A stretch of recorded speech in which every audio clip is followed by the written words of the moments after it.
Good evening and welcome, everyone.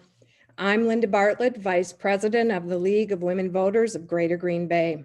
We are honored to be sponsoring this event tonight with the Wisconsin Public Education Network. For over 100 years, the League of Women Voters has been committed to engaging people in the voting process and moving forward the roles of women in that process. 100 years ago, in some parts of Wisconsin and the rest of the US, women and in some places only white women were allowed to only vote for school board members and candidates for public education positions. So tonight it is important. Public education is the great equalizer where all children have an opportunity to succeed in our public schools. The candidates for Wisconsin State Superintendent for the Department of Public Instruction will answer questions provided by citizens from around the state, telling us why they would be the best person to lead our public schools. We thank all the candidates who have committed to run for this office. We thank all of our guests who have joined the event tonight, and we look forward to hearing the candidates' responses to our questions. The League of Women Voters has a very informative voter education site called Vote 411. On January 25th, our voters guide will be live on our site. You may go to the LWVWI and Vote 411. In November 2020, a record number of people in Wisconsin registered to vote and voted. Hopefully, you will all work to get friends, families, community members, and neighbors registered and out to vote in the primary on February 16th and the general election on April 6th. Please review and vote your entire ballot as candidates from school boards to referenda to judges and state superintendent's race all impact the lives of our children, and those elections matter to kids in our public schools. Thank you again for your participation tonight. The Wisconsin Public Education Network has some information to share with you now. Thank you, Linda. Hi, everyone. My name is Heather Dubois. I'm Executive Director of Wisconsin Public Education Network. We are a statewide, nonpartisan, grassroots coalition of people who are committed to ensuring that every child in every single public school in this state has equal access and equal opportunity to receive an excellent public education. We are proud to join the League of Women Voters of Wisconsin in welcoming you to tonight's event. We're here tonight because the February 16 election matters deeply to every single one of us and to every single kid in this state. The person we elect to lead the Department of Public Instruction will not only write the next budget and drive policy for our schools, but will be our lead advocate and inspire others to join us in fighting for the schools we know our kids deserve. So we're here tonight to learn more about the 7 dedicated individuals who want this job. We're here to learn which of them has the courage and the vision and the skill set to be the champion our kids deserve and the champion our kids are counting on to deliver the change they actually need and to close the gaps that grow wider every time we fail to elect people who are willing to fight to close them. So we are here tonight to find out where these candidates stand on the issues that matter the most to the people who care the most, and that's you. So thank you to everyone who submitted questions to us for tonight's event. We received amazing questions from folks all over the state, and we sorted them and tried to find a way to ask questions that will really get to the heart of some of our deepest concerns about equity, about student success, and about doing what we know needs to be done to make sure that we can deliver on the promises that we've made to our children. So thank you to the candidates for joining us tonight. We appreciate that all of you are here, and we also appreciate that you took the time in advance to fill out our candidate survey. We invite you to point your phone at that QR code on your screen right now, or go to wisconsinnetwork.org to see the written results of those surveys and to learn more about the candidates, to see their contact information and more information about the election. the questions that we'll ask tonight don't duplicate those questions, but give us an opportunity to really get to know the candidates better. We thank the candidates too for all of them taking our pledge to vote public and for affirming that the values that we share around meeting our children's priority needs are the values that we intend to put first in all of the advocacy that we do together. We look forward to learning more about what that really means to each of you in tonight's event. And we look forward to being guided through that discussion by our moderator, Tony Chambers. Tony is Director of Equity, Inclusion, and Innovation at the Center for Healthy Minds and Healthy Minds Innovation at UW-Madison. He was most recently Associate Director of the Wisconsin Collaborative Education Research Network at the School of Ed at UW-Madison. And he serves on the current State Superintendent's Equity Stakeholder Council, as well as the Midwest Achievement Gap Research Alliance. He also happens to be a newly elected member to the board of directors of our fiscal agent, the Wisconsin Alliance for Excellent Schools, which is a 501c3 nonprofit that operates Wisconsin Public Education Network as one of its projects. So we are thrilled to welcome Tony to our team, and we're even more thrilled to have him lead our discussion tonight. Tony, the league and I put this event in your capable hands, and thank you for taking time tonight to help us get to know these candidates better. Thank you so much, Linda and Heather. I appreciate your kind words and also for allowing me to serve as a steward for this particular event, this super duper important event this evening. I'm looking forward to it. And I'm honored to do so with this group of candidates for our state superintendent's office. And I'm anxious to hear from them as well as everybody else is anxious to hear from them and what they have to say and how they distinguish themselves amongst one another around some pretty critical questions. So what I want to do right now is to get us started a little bit by laying out a little bit of the lay of the land and how we're going to do what we're going to do today. But I first want to introduce our candidates for tonight. And as Heather probably suggested to you all, when we start the questioning, I won't be introducing each of the candidates. We have a system by which they'll know who comes up next and who's supposed to speak. But I did want to acknowledge right up front that we have with us today as candidates Sheila Briggs, Joe Fenrirk, Troy Gunderson, Shondalyn Hendricks Williams, Deborah Kerr, Steve Krall, and Julie Underley.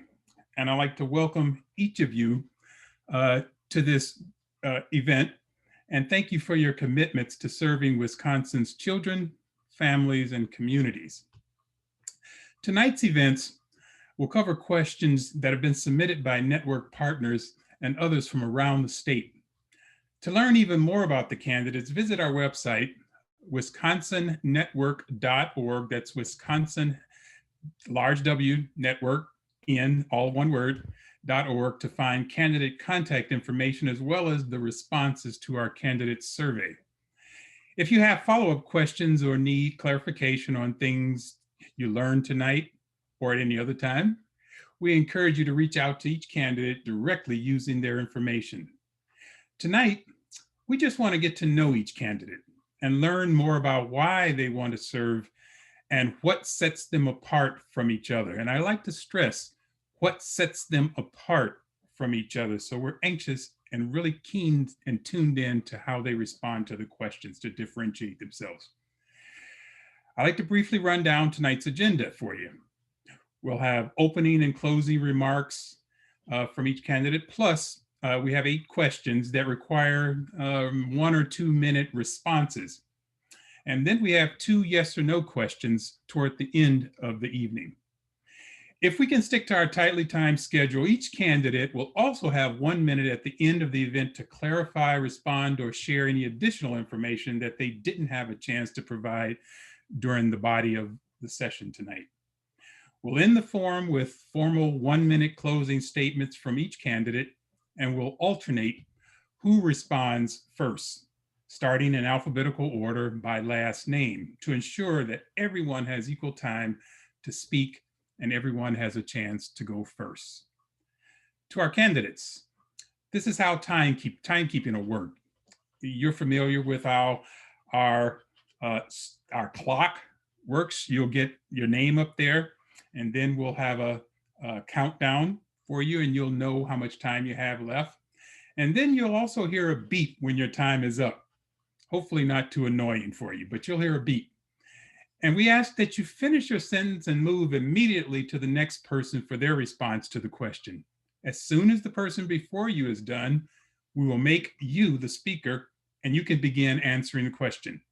We'll save time by minimizing transitions and won't introduce each speaker. So be ready to jump in when the person before you is finished. So hopefully that's all very clear, and we'll gather a rhythm as we move along. So why don't we just jump right in right now and start this lightning round of introductions. So candidates, first opportunity for you to share. Candidates, will you introduce yourself in alphabetical order, starting with Sheila Briggs. In 1 minute, this is what I'm asking you all to respond to. In 1 minute, tell us who you are and why you are driven to serve Wisconsin's children and their public schools. Each of you have 1 minute. Thank you. Thank you so much. Thanks for the hosts and for Tony facilitating, and for everyone tuning in tonight. I really appreciate it. Anytime we can spend time talking about kids and teachers, I think it's a win for Wisconsin. So I have devoted my entire professional life to creating better outcomes for students in our public schools. I really have always believed that public education is the best way to really improve the human condition. And over the course of my career, I've really worked hard to make sure that Wisconsin schools work for all of our students. But there is plenty that still needs to be done. Right now, we have unacceptable racial and economic achievement gaps in our state that we need to address. We are absolutely not meeting the needs of every one of our kids, so we have to do better. And so I've spent my years as a teacher, a principal, a central office administrator, and now as the assistant state superintendent at the Department of Public Instruction, appointed by Tony Evers and then again by Carolyn Stanford Taylor. And my entire time has been spent focused on equity, and I hope to continue. Good evening, everyone. My name is Joe Fenrirk, and I'm a final high school science teacher. I've been teaching for 15 years. I'm also a UW Oshkosh professor, in which case I'm the geology lecturer at UW Fond du Lac. I'm also an elected official. I sit on the Fond du Lac County Board, and I'm the chairman of the Human Service Committee and the Social Service Committee. I am a husband, and I'm also a father. Most importantly, I have 4 children, one in high school, one in middle school, one in elementary school, and one that's just learning to talk. Education is extremely important to my family. It's extremely important to the future of my family. And I know it's extremely important to you as well.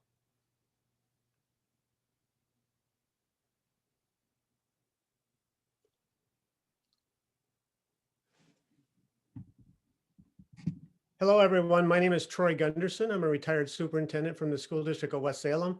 We're located in northern La Crosse County on the western side of the state. I'm a 5th generation Wisconsinite, and I'm in this race to take the opportunity to give back both to the state of Wisconsin and to public education. I grew up in a little town called Colfax, Wisconsin, in northwestern Wisconsin. I went to school K-12 there, and mom and dad still live in the same house. My wife, my mother, and my father-in-law are all retired teachers. The school business is sort of our game. And I owe all of the opportunities that I've experienced in my lifetime to the gifts I've been given from public education. I've created a platform around leaders ready to lead, students ready to learn, teachers ready to teach. If we get that right, we should meet our social obligation of future-ready graduates. Traveled the state, and I believe a rising tide lifts all boats. And if we really, really can commit to a statewide approach together, I think we can make a difference for all of our children.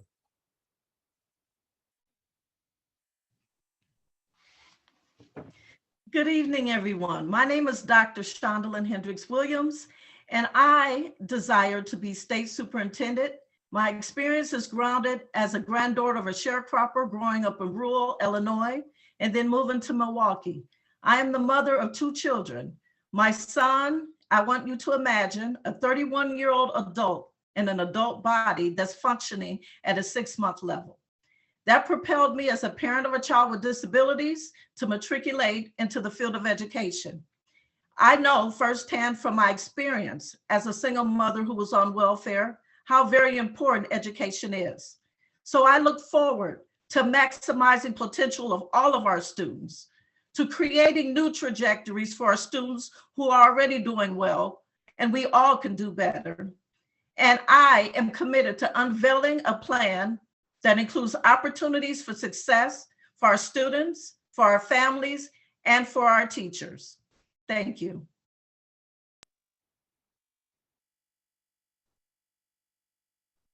Good evening, I'm Deborah Kerr, and I'm so excited to be here. Thank you, League of Women Voters and WPEN for sponsoring this and for Tony being our moderator tonight.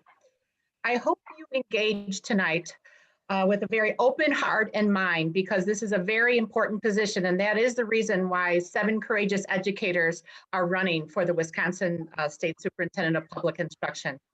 I've dedicated over 40 years of my life to education. I've worked in all sectors of education, parochial educated, taught in a private school, created a 4K charter school, and public school dedicated for the last 34 years. I'm an award-winning teacher, principal, high school athletic director, back-to-back state championship girls basketball team, and a proud Wisconsin public school superintendent for the last 20 years. I started my experience in a small rural school, so I have those experiences as well. I helped 2 school districts consolidate because Wilmot Grade School was not going to have a future. And then I moved up north to Round Deer School District, where I was the superintendent for the last 13 years, one of the most diverse school districts in the state, serving over 80% students of color and 50% economically disadvantaged. Now more than ever, we need to stand together. Thank you. Hello, I'm Steve Krall, and I first want to thank the League of Women Voters, Wisconsin Public Education Network, Tony, my family and friends, the other candidates, and everybody who's out there today. Professionally, I'm an Air Force veteran. I have my doctorate, and I'm a principal of a school in Milwaukee. I believe in the American dream, the idea that we can work hard for a better life and see our kids grow up with more opportunities than our own. But I've read reports saying that for the first time in the history of our country that we have a generation that is not beating their parents in this regard. I see that because our schools are falling apart. And I am running because I believe we can rebuild our education system in Wisconsin. I believe that I've got the knowledge, experience, and leadership to do just that. So I want to thank you all again for being here and have a wonderful experience and listening to all of our different viewpoints. So thank you.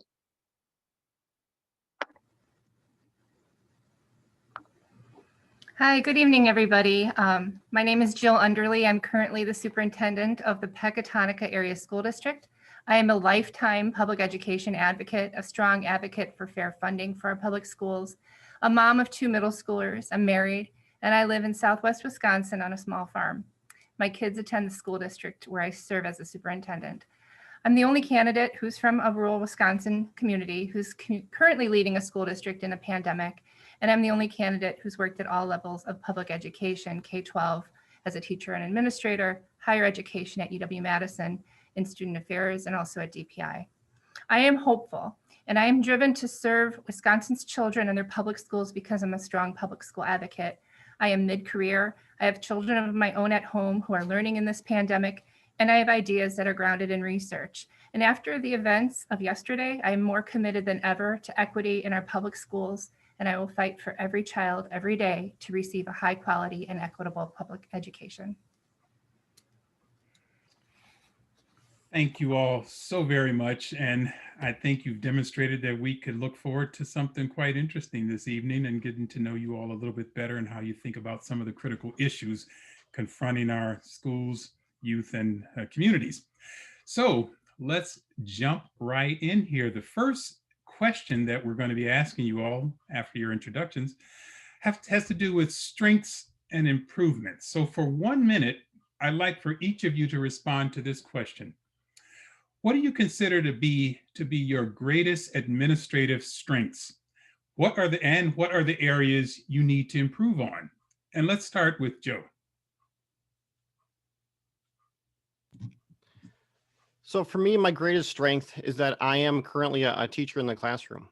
I know how it is to teach through COVID. I'm also a father, and I know how it is to help my children along with COVID and virtual teaching. I want our kids to learn. I want our kids to be successful in their life and in their schools. One place I can improve on is I don't have all the experiences of teaching and of the administrative parts around Wisconsin. But what I can do is I can surround myself by people who have those experiences. I surround myself by people that are smarter than me, and I like to listen. I'll listen to everyone. I'll listen to everyone and bring everyone to the table and give them a seat at the table to make an informed decision and the best decision that we can. Thank you.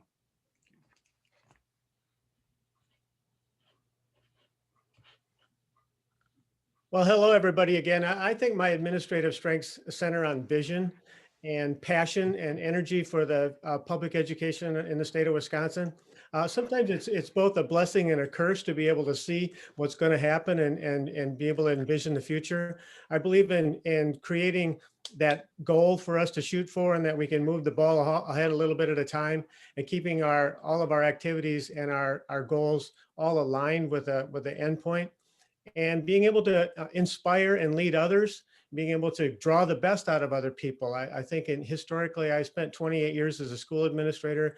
People report enjoying working for me, feeling like they're able to reach their ceiling and do great things that they are able to accomplish.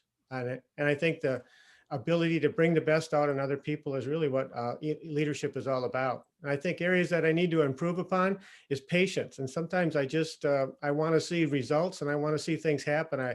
It comes from my days as a basketball coach. I'm not interested in sorry, I want right. And I want people to get where we need to go. So patience is an area I could work on. Hello.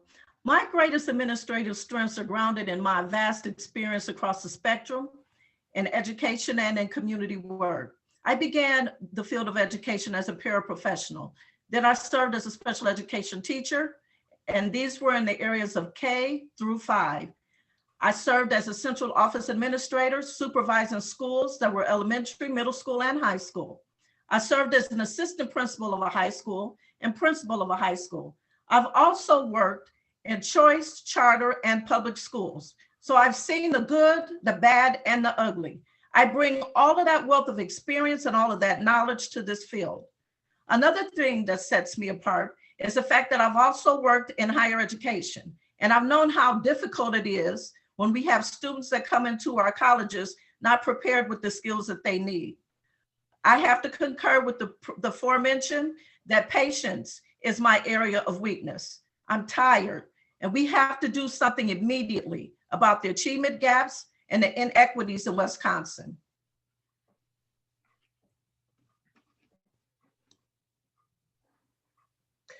I'm also an enthusiastic, passionate advocate for all students and teachers.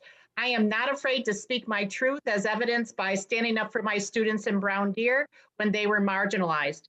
I have leadership experiences at the local, state, and national level, and have been the voice of superintendents and district leaders with WASDA as the president and as the president of our AASA, our National Superintendents Organization.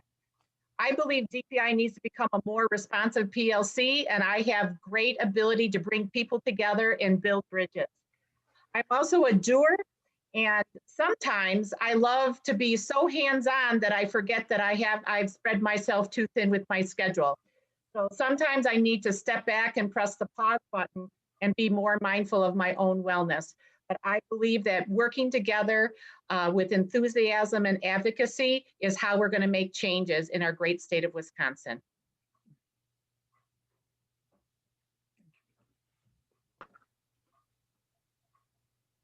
So I believe that I'm really good at looking at systems and structures and seeing what needs to be fixed and what needs to be repaired. I'm good at taking that information, building teams of people that we can pull those ideas together and move towards a successful new structure or system. I've had experience doing that in the military. I've had experience doing that as a principal. And I've even had that experience when I was 16 and 17 when I redid the paint department when I was a kid. So I believe that those experiences I can take to DPI and really make meaningful change that I think is different than what other people might be able to do. Now, I will say that I am not a superintendent, although I do have the experience of being on the ground. I've been there during No Child Left Behind and have seen the terrible things that have happened from that. I will say, though, that I have military experience that has allowed me to work with 150 other organizations, and I have to end, so thank you. Hello again, Jill Underley.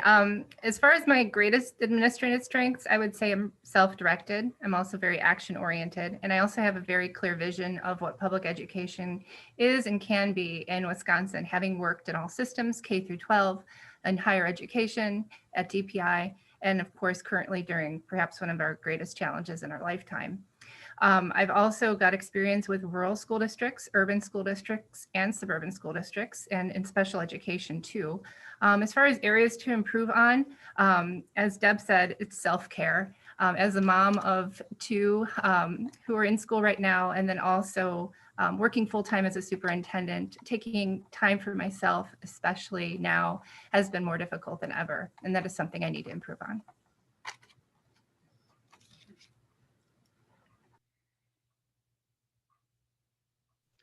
So I have had experience at every level successfully closing racial achievement gaps. And for example, when I was the principal at an East Side elementary school in Madison, I worked with an incredible group of teachers to move our third grade reading scores from 58% proficient in advanced until we got 100% of our students reading proficiently at a time when our poverty rate tripled from 20 to 60%.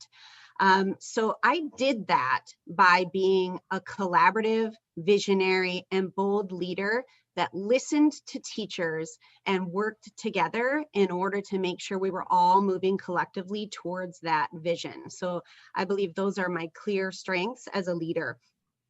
Similarly, I have a challenge sometimes in balancing my urgency for change with knowing that collaboration and listening and working together takes time. So sometimes I have to remind myself that we have to go slow in order to go fast. And so that is something I'm very anxious to continue until we are certain that every single student is successful. Thank you all again. Really appreciate the responses you gave to that difficult question. So let's jump into another one, and it's focusing on COVID-19 and the new normal, as we like to refer to it. And for this one, I'd like to give you all 2 minutes each to respond to. The COVID-19 crisis has exposed and increased inequities, but has also created an opportunity to envision and deliver a new normal, where we abandon things that aren't working in favor of those that might or those that do. So here's the question for you. If you could reopen schools to a new normal, what would it look like? Please be specific in describing your vision for the public schools that our children deserve. And we'll start with Troy. Well, I would agree with you and echo that the pandemic has really further exposed the inequities in our state around social, economic, and racial opportunities for folks.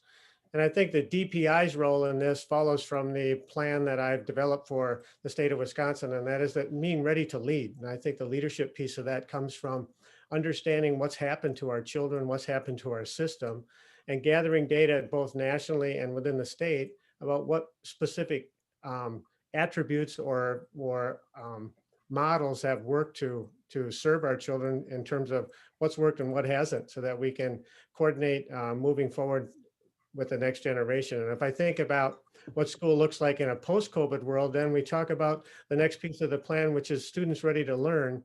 And we should be serving our families. How do we reconnect with these kids and these families who have been sort of lost or left, or some have connected and some haven't? We need to be able to gather that all together and find out what the impact has been on kids.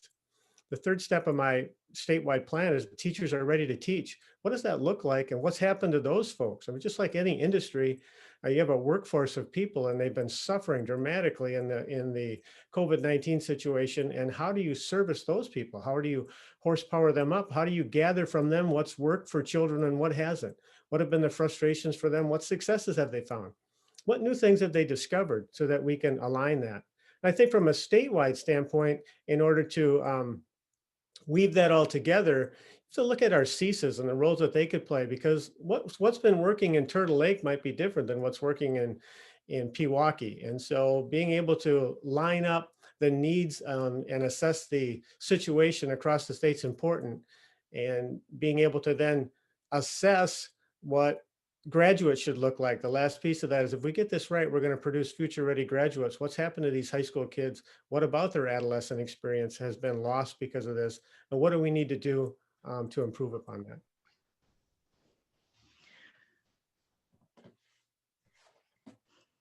Certainly, the pandemic has elevated the vast number of inequities that we have in Wisconsin. We have children who have lost their parents. They've lost their grandparents who might have been their primary caretaker.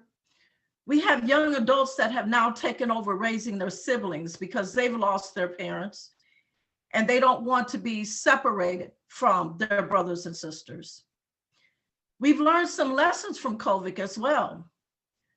We've learned that virtual learning is an option for some areas, particularly where they are far away from IHEs. We've learned how great our parents are. Our parents are our students' first teachers. And our parents have stepped up to the plate, whether it's turning on the computer, making sure the TV is off, sitting there. We've learned how fabulous our teachers are. Many of our teachers who, like myself, was teaching while a parent, I can't imagine the challenges that they are going through having their children at home with them and responsible for teaching other people's children, but yet they've risen. They've been our frontline workers. And first, we need to acknowledge their hard work, thank them, and elevate the field of teaching and how they have shown how great they are. As we talk about bringing our children back into buildings, we definitely have to have safe protocols that are equitably distributed throughout our state. We have to have all our PPE, and we have to develop a COVID-19 checklist to make sure that our districts are ready to welcome our students and our teachers back. Under my leadership, we will develop that checklist, and we will rebound from this COVID in a better state than we were prior to. COVID-19 has paralyzed our world, our way of life, and how we approach our work. Our students and parents have suffered long enough, especially those students of color and from underrepresented communities. In this new year, we need to recover from this pandemic. We need to get our kids back to school, back to in-person instruction to save our public schools as our kids are falling behind. Our district and educational leaders, they're ready. They've been scenario planning since our schools have been closed. My vision is to get us back to school, not only with the checklist, but with the statewide recovery plan that is personalized and customized for each individual school district. Because as we know, education is not a one-size-fits-all. My vision for Wisconsin past the pandemic is to create a world-class education system for all kids that is a model across the country in our great state of Wisconsin. And we can do this in several ways.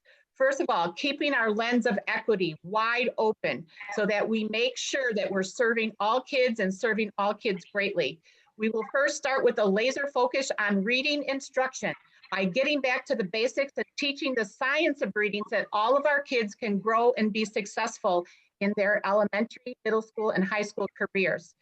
Our reading roadmap will take us to this place and make sure that we're reaching identified milestones all along the way. Another aspect of my vision is to create strength-based pathways for all students. That means every career, every college, university experience is important. I would love to see all students with work-based experiences getting into the trades, from apprenticeship to PhD, and finally, with partnerships, our parents have proven that they want to be involved, and I want to work with them every step of the way. Thank you. So, I believe that this pandemic has really shown the public what we already know in education. And that's that our education system is falling apart in Wisconsin.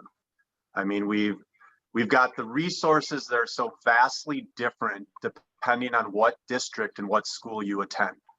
If you're in a school that has small class sizes, you're able to put brand new ventilation systems in. You've got PPE, you've got the technology, you've got the broadband, you're probably in a little bit better shape than someone else who doesn't have those types of resources. This is a really good opportunity for us right now to look at the structures of what is failing inside of our system, and not just do little things that cut across the edges, but really look at the whole system. What can we do to fix it? Now, I believe that in order to do that, we need to truly address our financial system in Wisconsin.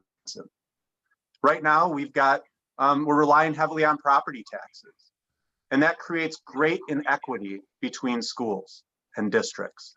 We've got some districts who get base amounts of money that are twice as much as others per child. That, of course, we can't have the same things. We can't provide the same educational experiences when you have that much inequity. So we need to move to funding schools at the state level, provide a basic standard of student care. So essentially, we can ensure that no matter where you live or where you move to, that really you'll have a great school waiting for you wherever that is. So thank you very much. I've thought about this frequently because I always think about what it's going to look like in our schools, excuse me, when we're on the other side of this pandemic and what the new normal would look like. And I think about all kids, regardless of zip code, they need 21st century classrooms. They need air conditioning. They need the learning environments that they can learn and teachers can teach. They need technology. And I think about the inequity of technology throughout our state, how there are plenty of rural school districts and even urban homes and school districts that don't have access to really good broadband and wireless. I think about early childhood education, and it needs to be universal. We need to have birth to three programs, no matter where you live. We need to have high quality preschool programs and full day, 4K every day, so parents don't have to compete for scarce resources and opportunities for their kids. We also need programs that are going to have to focus on academic recovery for our kids. There's a lot of learning loss has been mentioned, and it's the most vulnerable kids that we really need to focus on.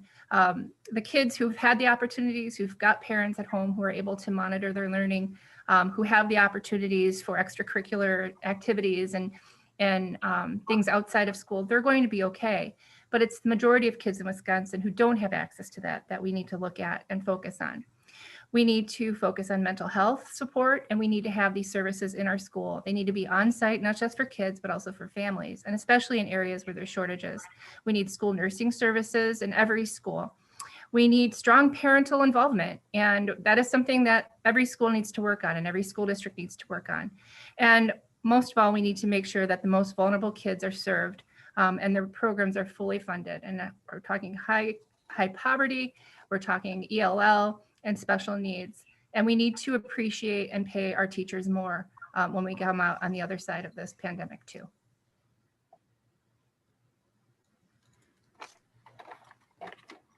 So I want to just start by acknowledging how challenging COVID has been for everyone in our system from top to bottom.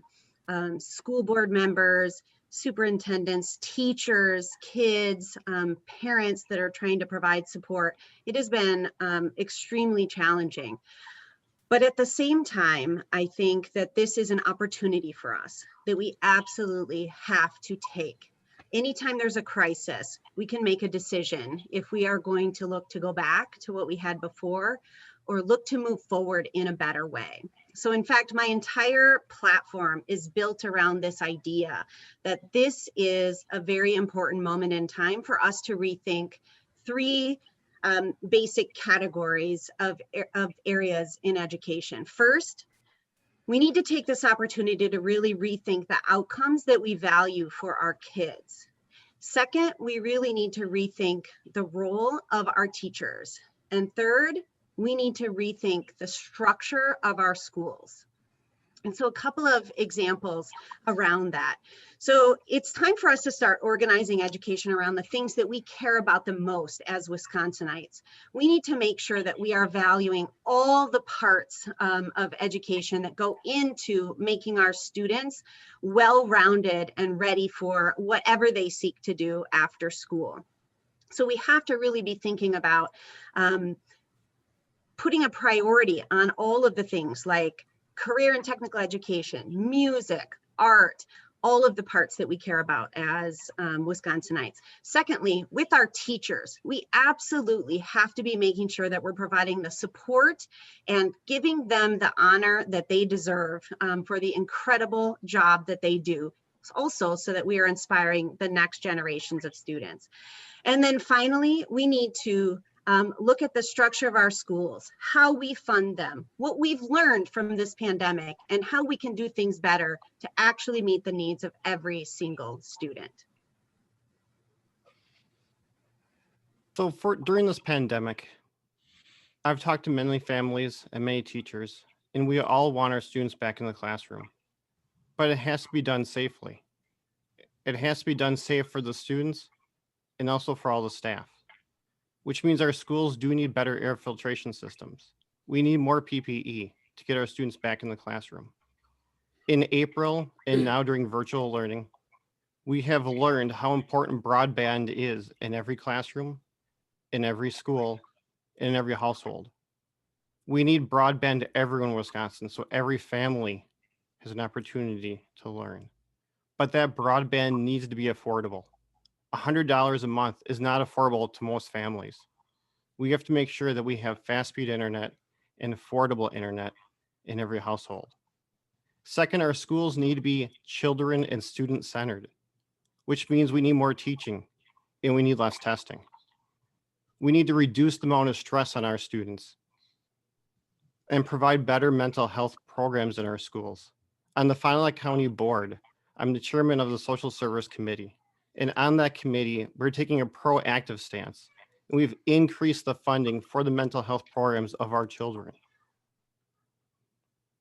Now, when we go back, we also have a teacher shortage. We need more teachers, which means we need to start recruiting now in our colleges.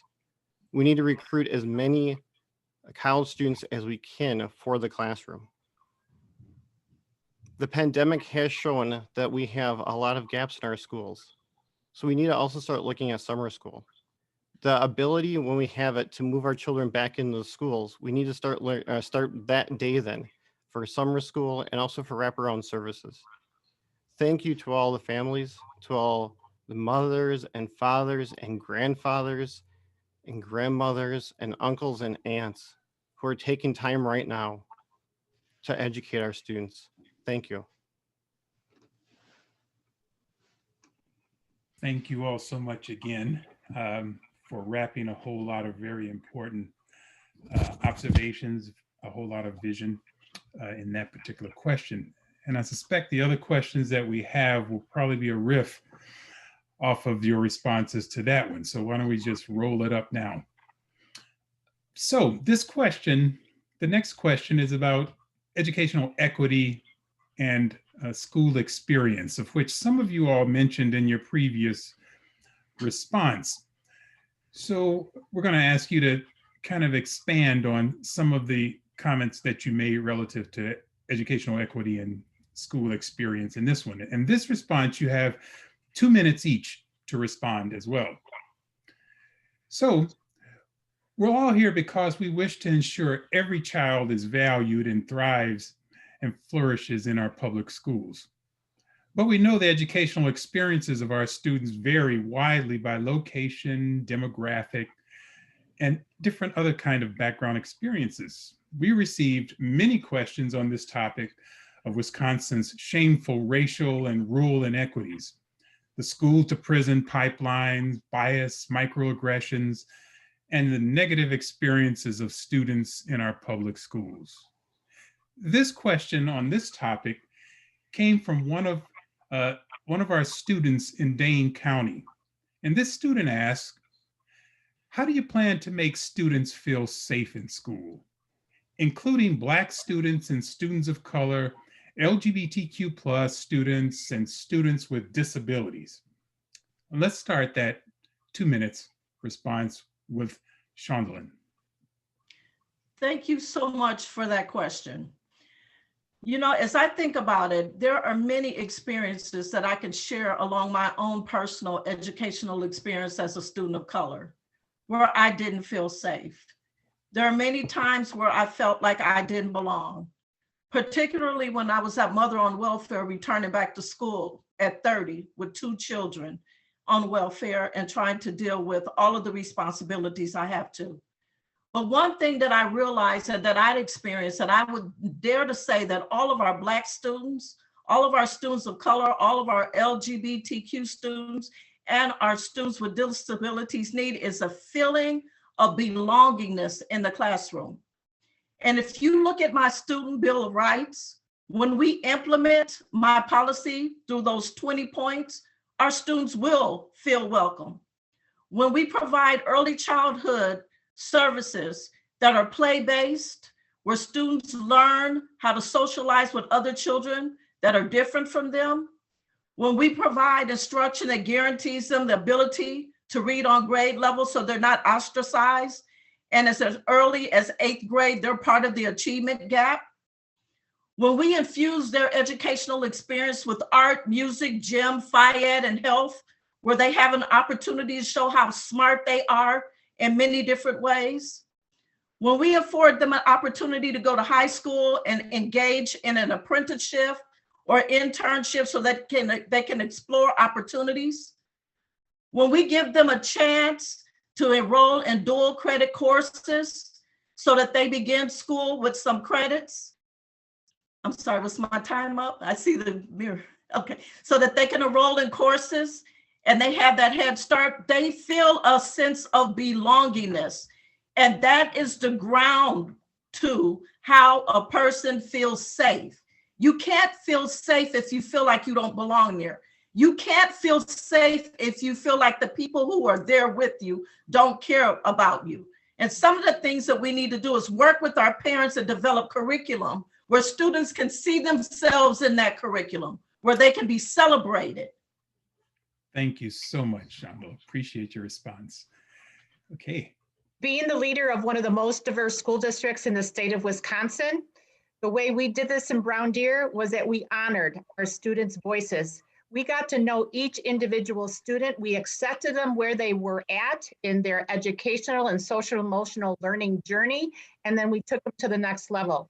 One of the incidents that stick out on my mind is when the adults didn't do what they were supposed to do. We had one of my students, the quarterback of my football team, that was called the N-word during a game. And nobody did anything about it, to my satisfaction. So I spoke my truth and made everybody aware that we can't allow this to happen again. And so I worked with the fellow leaders and the superintendent and all of the other ADs in the conference, and we created a harassment and discrimination policy so this would not happen again. The other aspect of Brown Deer was our character education program. We ensured the success of our children by making sure that character ed was a vital part of the day-to-day operations and the day-to-day programming. And what we did is that we invited students to plan and teach the character ed lessons once a week. So every Monday we had a character education day. We focused on a theme of the month, and our teachers and students planned those lessons. And because we created this great sense of belonging, our kids felt accepted, they felt safe. The other aspect that's a hallmark of my leadership is I want to acknowledge student voice. So just last week, I had a Zoom program for students, and I had some of my graduates from Brown Deer. And what they told me were some great things and skills that they learned in high school, but they also shared what they didn't learn. to help inform us what we need to do better when we serve all kids. Thank you.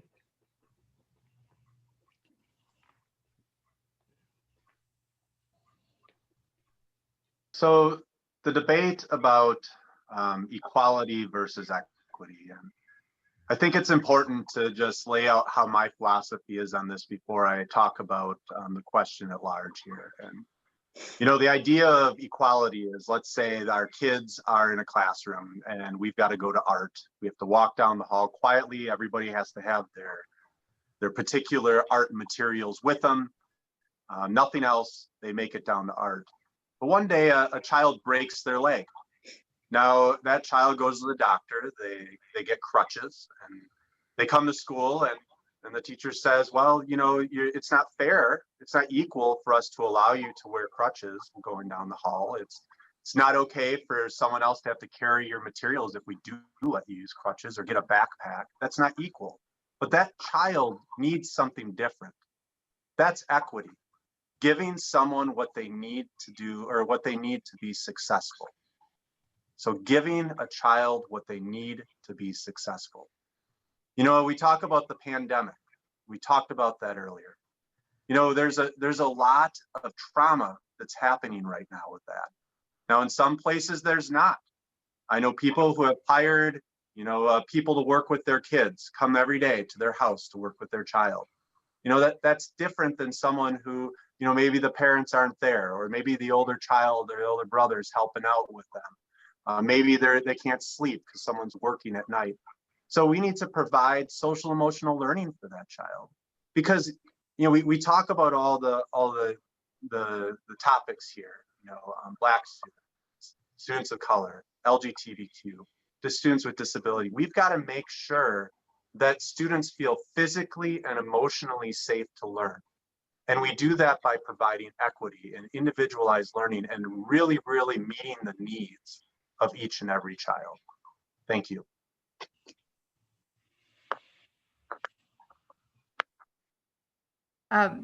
In order for students to feel safe in public schools, they need to be heard.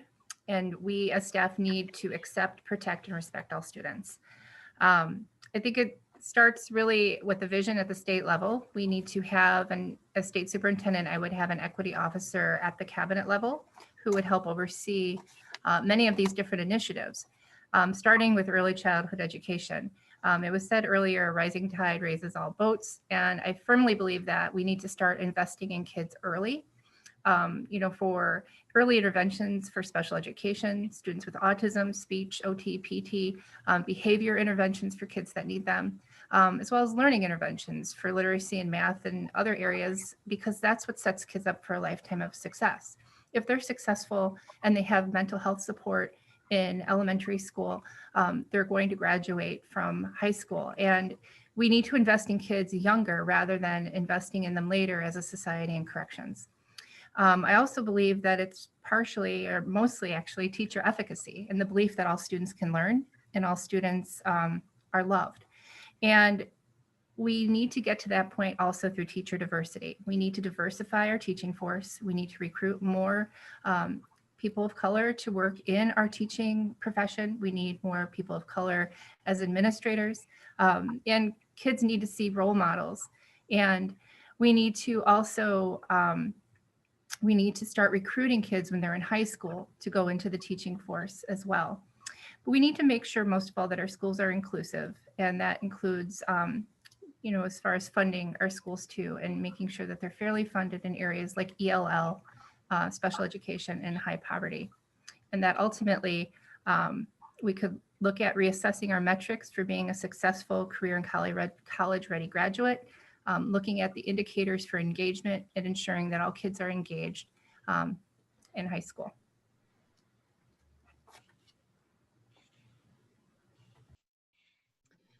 So I have spent my entire career fighting for kids that have been marginalized in our schools and in our society. We know that all people hold various biases, and we need to continue as an education system to make sure we are supporting all of the adults and the students to really be looking into and exploring and working to overcome the biases that we all hold. And so part of that happens with professional development and training starting in pre-service as well as continuing through in service, because this is a journey that we are all on and will always continue to be on. So it is work that needs to continue always. I think that it's important that we work to make sure that all teachers are consistently holding high expectations for all of our students. So ensuring that students can feel success by ensuring that all students, regardless of where they start, are getting the support and the scaffolds needed for them to be able to access grade level instruction and find success is critically important.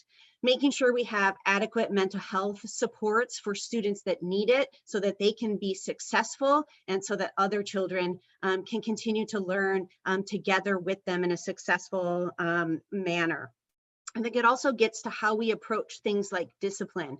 We need to be doing that in a restorative manner so that we're learning and supporting our students and being better with others in a community is really the approach that we need to be taking.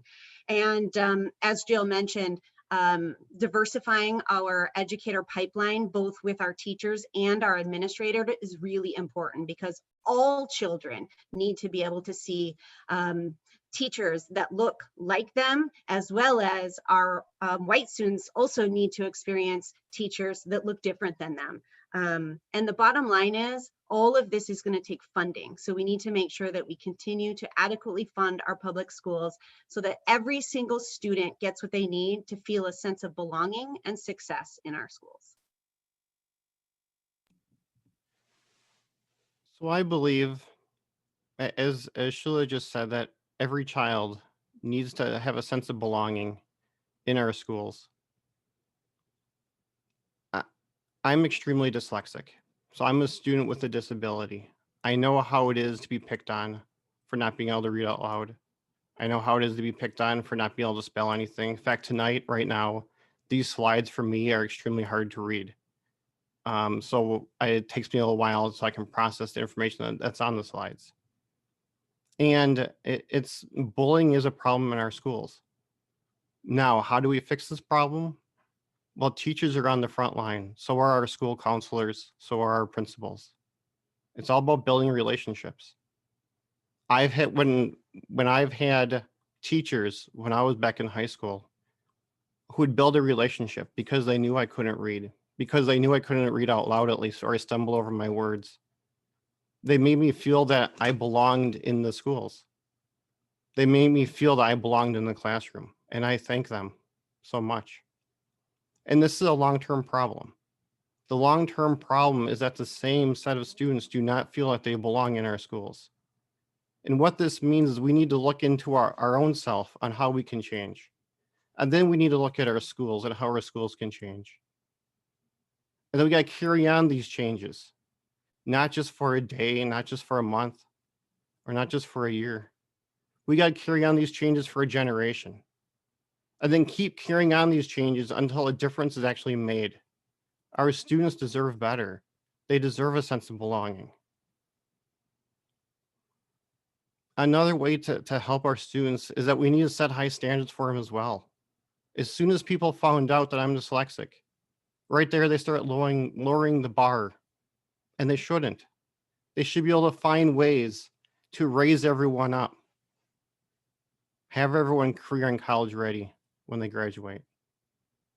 Thank you.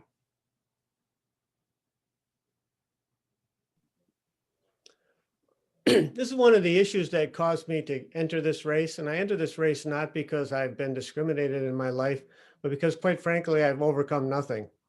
I'm a 58-year-old white guy from northern Wisconsin. The system has played for me the whole time.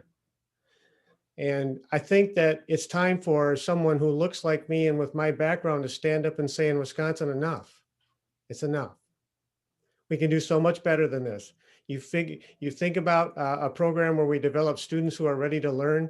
We do things like universal 4K and access to 3-year-olds and broadband so that they can get it done, so that you have that access. But deep down in our soul, this has to be for everybody. There's just no excuse for that. I look at my two children, they went to this beautiful school district here in suburban La Crosse County. They faced they didn't overcome anything. And it's just inexcusable that children who grow up in other places don't have the same opportunity. This just keeps me up at night. This is the one issue that just bothers me beyond all the rest of them. There's no excuse. When I toured our state this fall, I was in more than 60 school districts, a lot of rural places where I knew people, and they just shake their head and they can't figure it out. But you know what they say? What can I do to help? This has to be a we problem. These are consequences of an entire state and a society that lives in a world of I. We have to care about others. The people in Colfax have to care about the kids in Milwaukee and vice versa. When we set that tone from the DPI, the person driving the boat has to stand up ready to lead and say enough. We have to create a system where our children are ready to learn when they get there, and our teachers are ready to teach them when they come. We've all offered the suggestions about high expectations, culturally aware teaching, all of those kinds of things that we can do to make this better. But step one is accepting it's an issue and making it our priority. Thank you. Again, thank you all very much for your clear, concise, and cogent responses to that, again, very difficult challenge confronting all of us. So this next question is focusing on testing and accountability. So we received many questions with concerns about how we teach and how we test, of which some of you all acknowledged in the previous response. Most of these questions had to do with how we teach reading and how we standardize testing. Others question the negative impact of school and district report cards, reinforcing institutional racist practices through biased testing, and whether we're meeting our goals for individualized teaching and learning that meets the needs of the whole child. A question for you in this regard comes from Sturgeon Bay. The question is, how will you lead efforts to balance requirements for federal accountability with support for districts to personalize learning that meets individual student needs? And for that question, you have 2 minutes each to respond, and let's start with Deborah. Well, first of all, I believe we need to deliver child-centered personalized learning with innovation and opportunity taught by staff members who understand how to use the technology well. And so I just want to do a big shout out to all the teachers and the educators out there who have been heroic through this virtual learning format. You did the best you can. You were learning quick on your feet, not only taking care of your own students, but taking care of your own family. So I thank you for your dedication and your leadership during this pandemic, I call it pandemic learning experience. But what I think is important is that we all want to be accountable. We all want to have high expectations for our students, and we want to make sure that our kids are learning.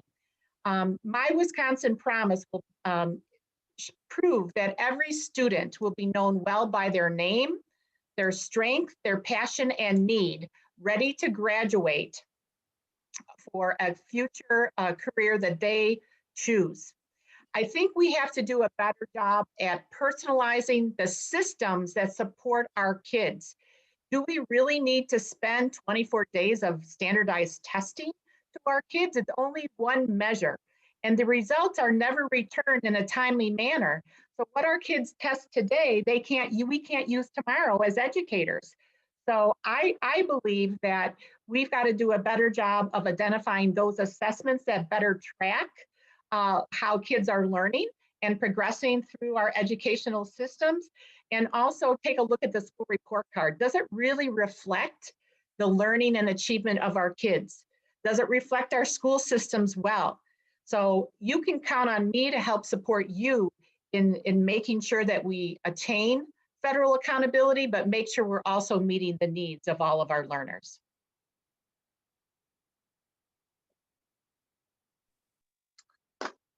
So I started in education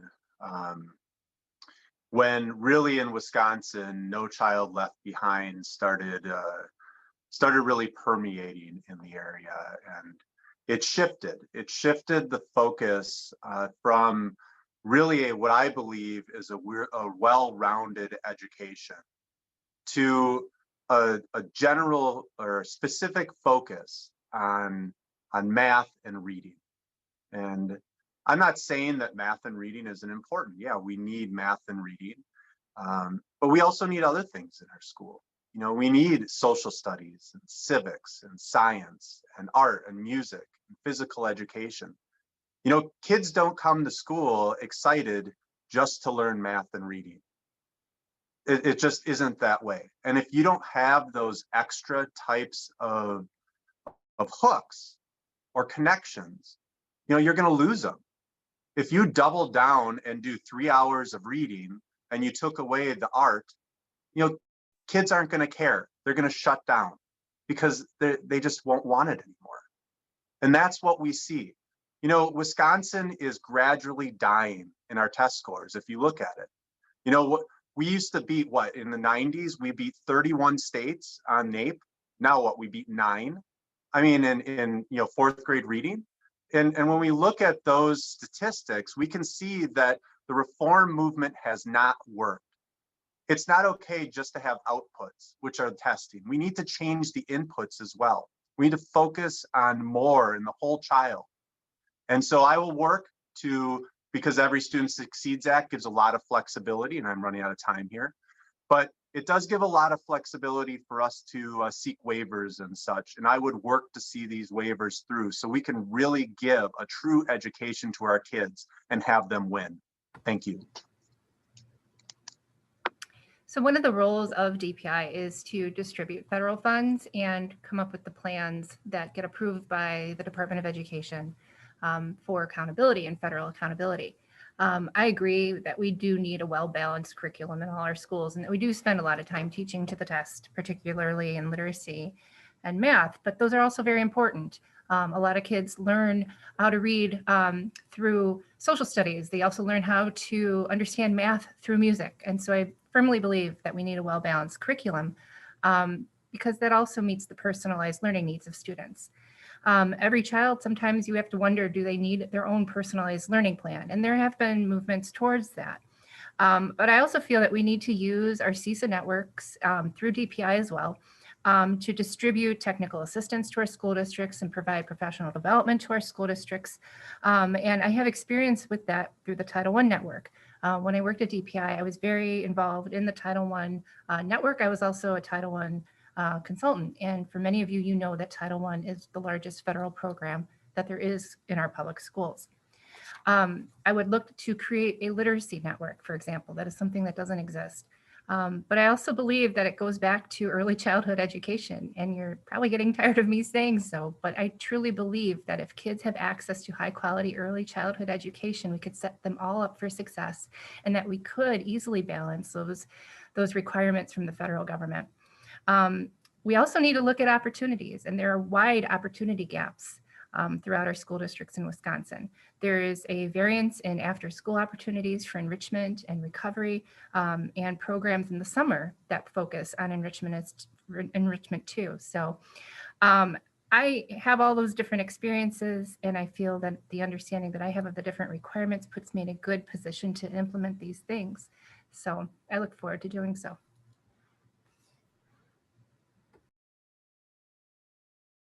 So I would say, first of all, that I don't think these two things have to be mutually exclusive. I do believe in accountability, and I believe in assessment. I think we need to know where we're having success with kids and where we need to do a better job and where we need to focus our time and attention. However, I also acknowledge that the national movement towards accountability has had some real unintended consequences. It has caused us to incentivize some things that aren't really good for kids, like narrowing the curriculum. I do not believe we should have a laser-like focus on any individual subject area. I think we need to make sure we are having a well-rounded, balanced education for all of our kids, because what's been proven is in doing that, actually, our test scores increase in reading and math when we have a well-rounded curriculum. And so that's really important.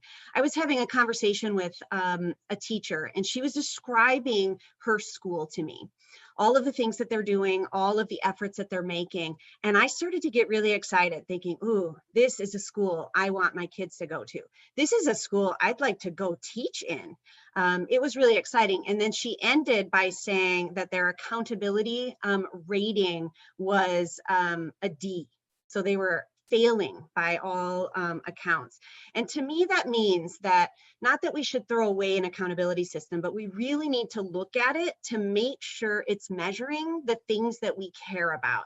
That should not feel like a mismatch for us. We need to feel confident that every minute that students are spent on assessment, it's giving us valid and useful information so that we can make the system better and meet their needs better.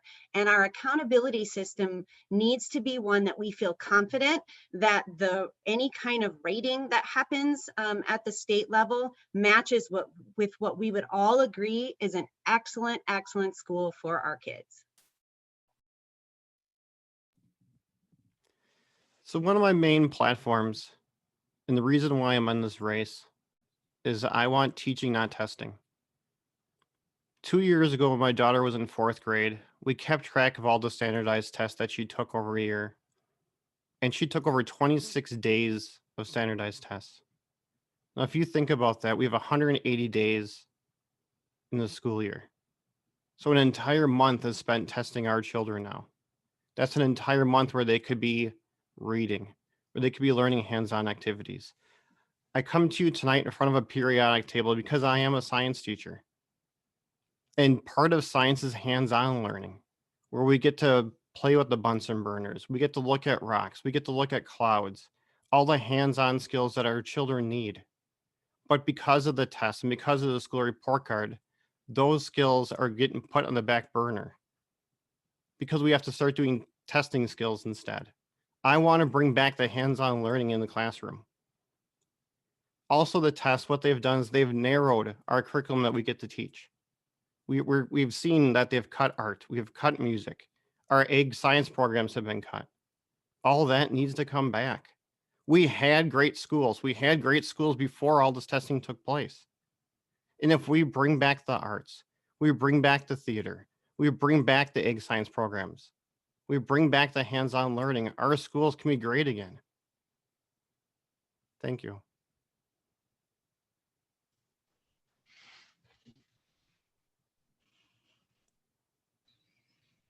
Well, I spent 16 years as a high school principal and another 12 as a school superintendent. And in public education in Wisconsin, there has to be some sort of accountability. It's the balance of the construct we have with the people who pay taxes. And I connect that accountability to the work we did in redefining ready. And in my platform, it's future ready graduates. I always think about that when they cross the stage and I shake their hand. To me, that's where the accountability is.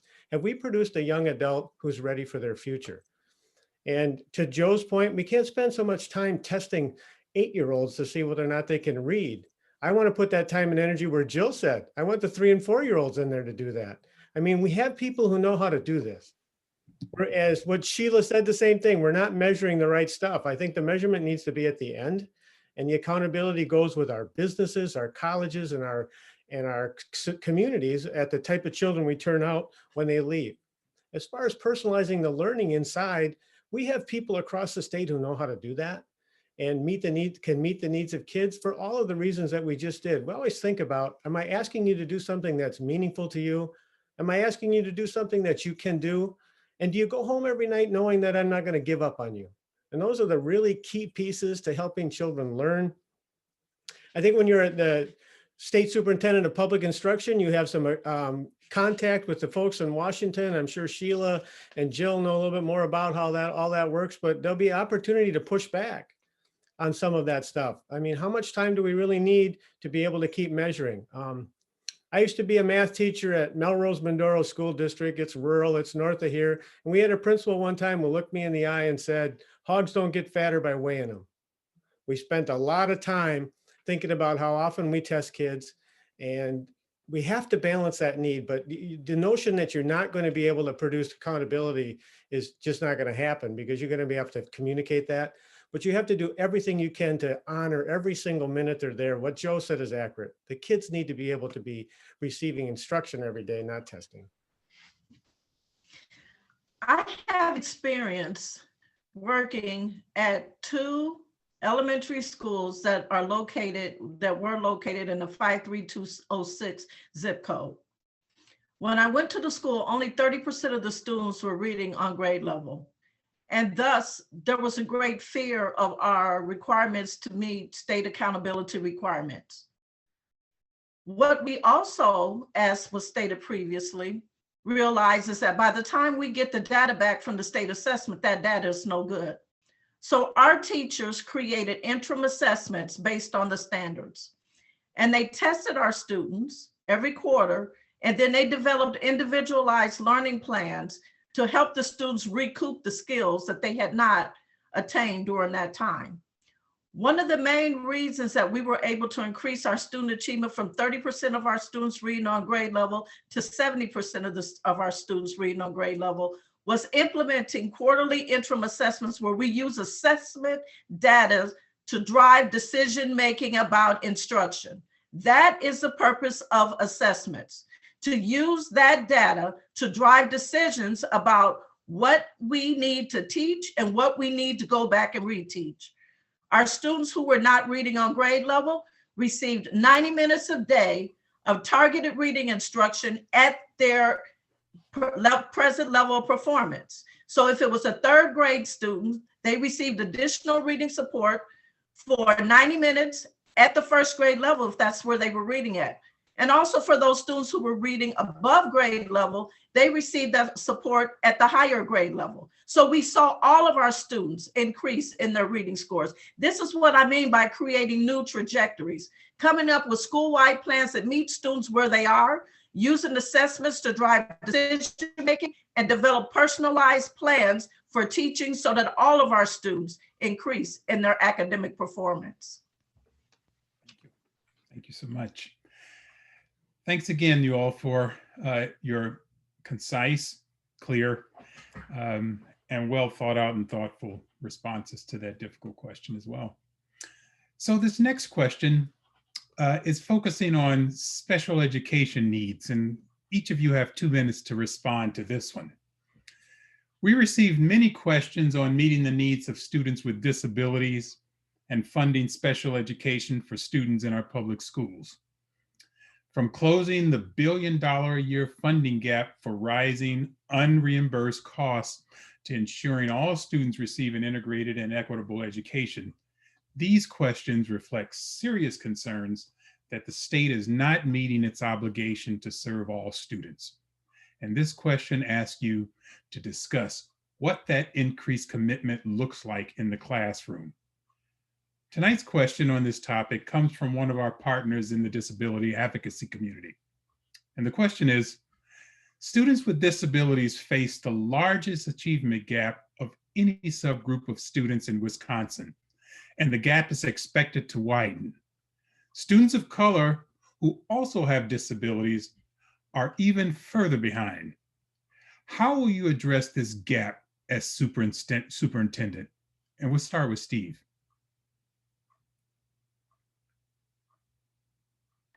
Sorry, had to unmute there for a second. You know, I believe that the school that we run, or that I run, that we work at, we do a great job of individualizing learning for students, for children. And you know, when you can actually sit down and know where a child is, and then see where you can help them move to, you can build up their self-esteem, and that just, you know, that really builds a system where they can move forward in a positive way. Now, we've been very successful doing that. As far as our subgroups go, we have 12 out of 12 of our subgroups beaten the state average in reading, and 11 out of 12 in math. So we're doing well. What I will say, though, is that The state has, I believe, in my opinion, abdicated their responsibility to truly support special education with funding. We used to fund schools or special education at 70% the reimbursement rate, if I remember correctly. And if I remember correctly now, we're at about 30%, maybe a little under. And really what that does is that puts a strain on the whole system. And on top of that, we are running into a situation in which we just don't have the educators who are trained or who are there to work with our special education students. I mean, I understand there's a dyslexia bill that were just passed recently within the past session, I believe, and that's a great first step, I believe, towards tackling one of the most prevalent disabilities that we have. But it's not enough. We need to properly fund, we need to train, and we need to be able to ensure that our students are ready to learn. Thank you.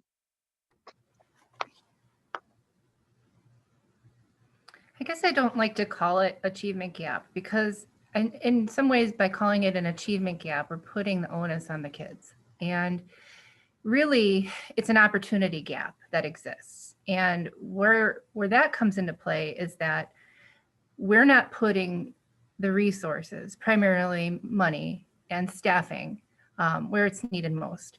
And right now it's needed most in our highest poverty schools. And it's needed most in special education and serving kids with special needs.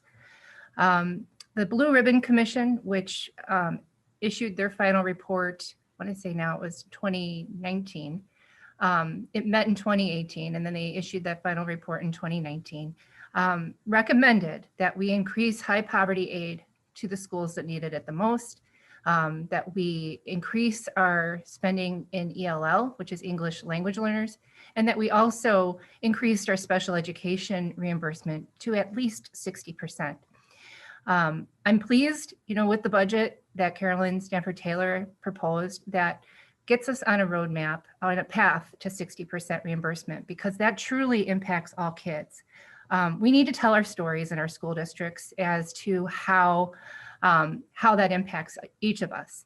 As I said, I would push for that. I was expert testimony at the Blue Ribbon Commission for the CESA 3 and the Rural Schools Association. And I would advocate for this with the legislature.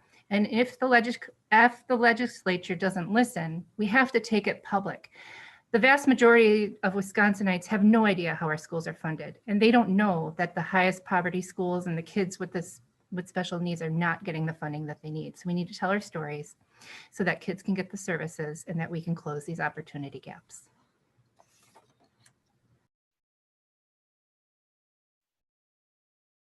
So I have spent my career starting with being a teacher, always welcoming and supporting students that have disabilities in my classroom and working tirelessly to make sure they felt included and were succeeding at the highest levels in the work that we were doing. I carried that through as a principal. One of the first thing I did was remove numerous pull-out classrooms to make sure that the kids that truly could be being served in the classroom with their peers were getting that opportunity. And we found incredible success in doing that. I think the bottom line with this is we are very inadequately funding our schools when it comes to special education. 30 cents on the dollar is unacceptable for us to be reimbursing their schools.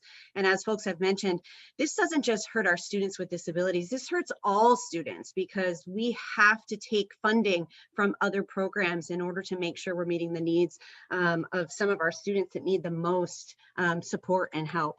And so one of the things that we've learned through this pandemic is we need to be creative in how we're meeting individual students' needs. I had an opportunity to talk to a mom that told me this incredible story about her student that actually was having his needs met for the first time ever during this pandemic. And it really was because the teacher and the mom were able to be really true partners for the first time ever. And the mom was managing some of the behaviors. The teachers were able to focus entirely on academics, and together they were able to continue raising expectations until they finally got to where this student's needed to be taught, and it was way higher than ever before. And so it was an amazing success story. And so we need to make sure, whatever a student's situation, whatever their needs are, we are being as creative as possible to make sure that we are ensuring that they feel included and are successful in meeting all of their needs. So for teaching students with disabilities, my classroom is an inclusive classroom. And to start off with, we need all of our classrooms to be inclusive, where students with disabilities feel comfortable in the classrooms. Then we need to make sure that they're fully funded. We need the resources in our classrooms that we can have more special education teachers. Right now, we don't have nearly enough special education teachers or support staff to provide the resources that our children need. Each student has unique needs and unique services, and we have to make sure that we provide all the services so each child can be successful. But again, that starts with funding. We need to fully fund our special education, not just at the state level, but also at the federal level. The state superintendent needs to be able to work with the state assembly and the state senate and the governor to first fund special education at a state level, but then it also has to work with the federal government to fund it at a federal level as well. Our children are extremely important. For the gap now, you need to start where the gap begins, and that's before the students enter kindergarten. Too many of our children are coming into kindergarten not knowing their numbers, not knowing their colors, not knowing their letters. Where if we can provide wraparound services to our early childhood, or a fully funded four-year-old kindergarten, that would make a huge step and a huge progress in lowering the gap. Thank you.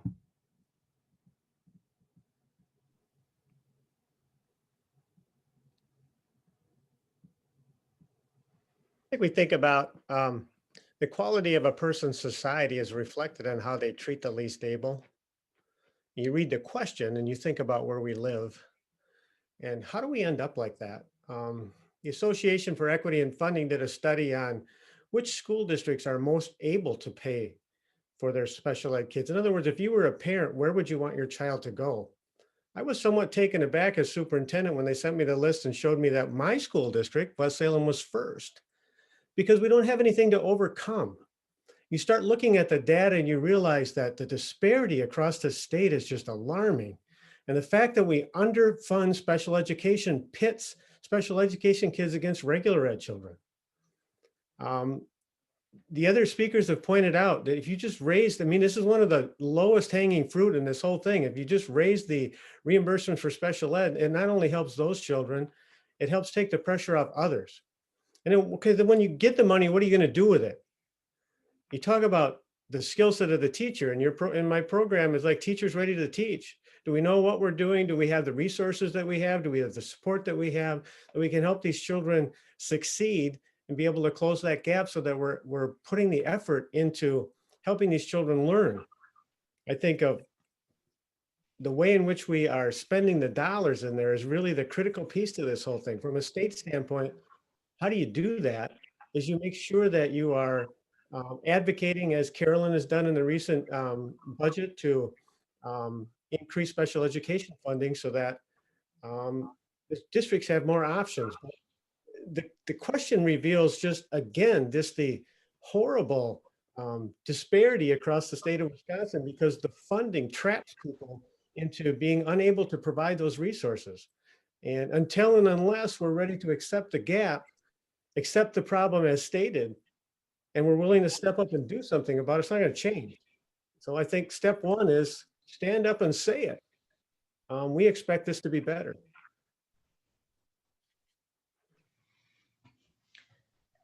As a special education teacher, I subscribe to prevention.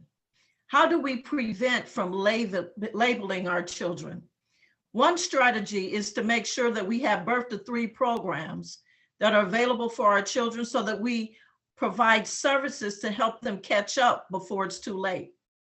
I also, within my policy, talk about 3 and 4-year-old kindergarten. Early childhood is very critical. Those preschool skills are very critical for students. That's the way of preventing children from being enrolled in special ed.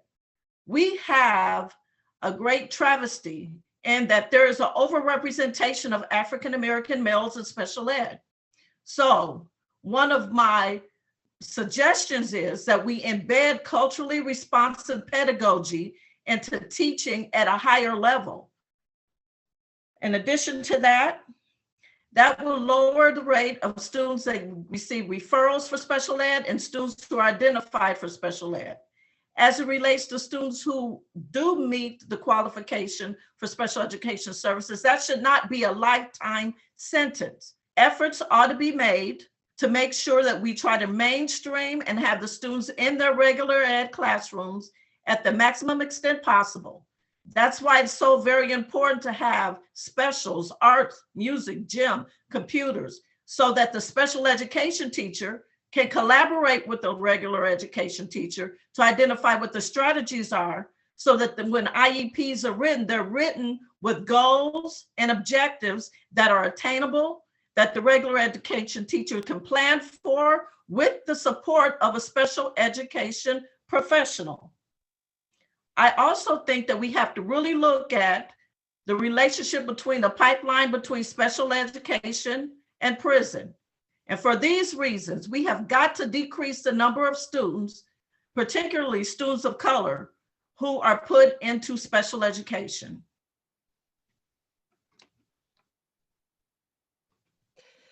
In Brown Deer School District, we had over 18% of our student population identified as special education, well above the state average. We joyfully served every child that walked through our door. But what we needed to do is understand what those kids needed and work with their parents as partners, because we needed to work together as a team, and even work with any of those advocates who were there on their behalf. And so I think it's very important that we do whatever it takes to make sure that our special education kids are provided opportunities, access to inclusive programming, whether that's advanced placement, it's physical education, world language, or algebra.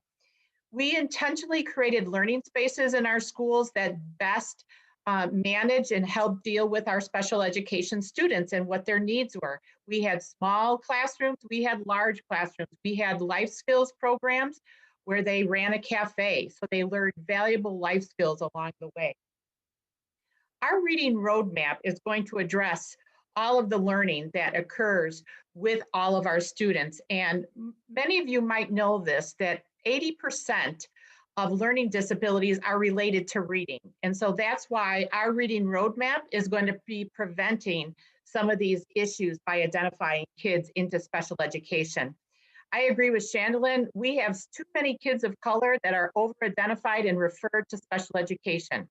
When teachers don't feel comfortable dealing with different kids and different cultures, I think they just automatically think that those kids might have a disability. And so we need to do better at providing culture responsive training for all of our teachers. My DPI is going to create better protocols in dealing with race and equity to prevent this. The other aspect of this is having parents as partners, partnerships with professionals.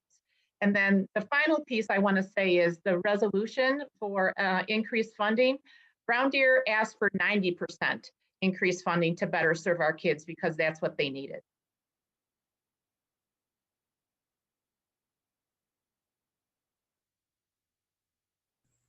Now I was on mute. So there you go. Thank you all again. We're going to just keep moving along here.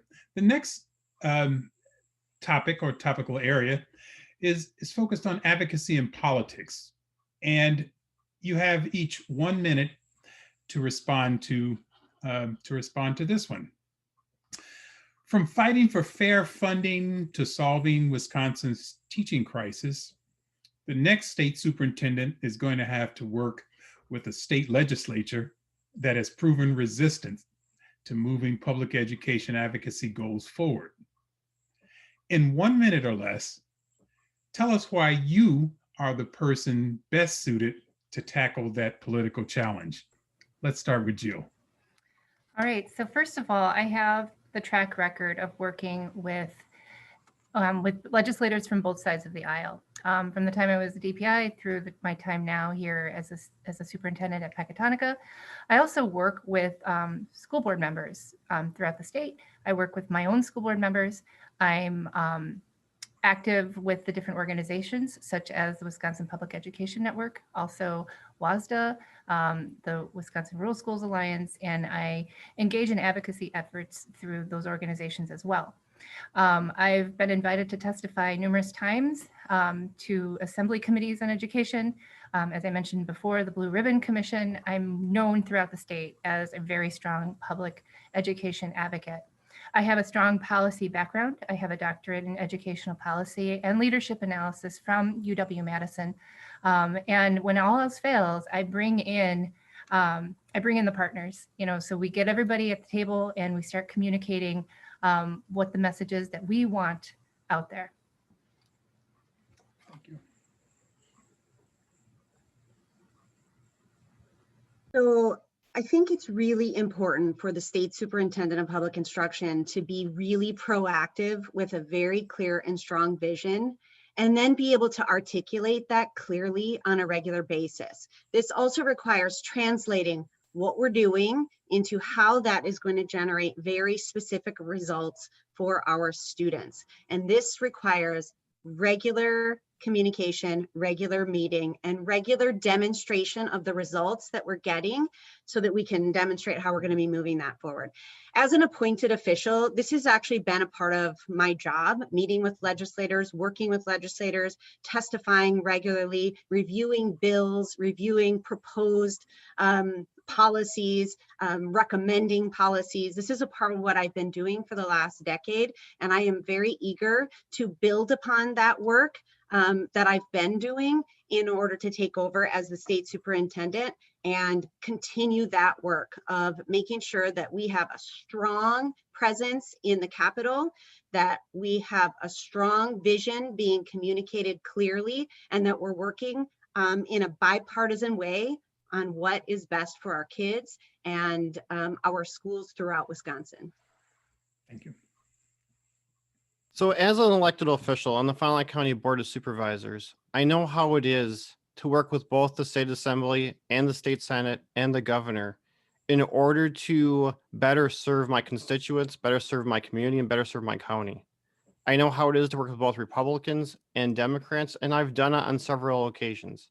We've increased the funding for mental health programs. We've increased the funding for nursing home. We've increased the funding for public support and economic support. And I've met with the state assemblies and the state assembly and the state senate on both of those occasions to increase the funding for all of that. There is a lot more that unites us than divides us. And that's what you need to focus on. You need to focus on what's best for our children, what's best for education. I will personally meet with the state assembly and with the state senate on monthly meetings so we can discuss education policy, so we can discuss the education budget, and we can discuss what's best for our children in our schools. Thank you.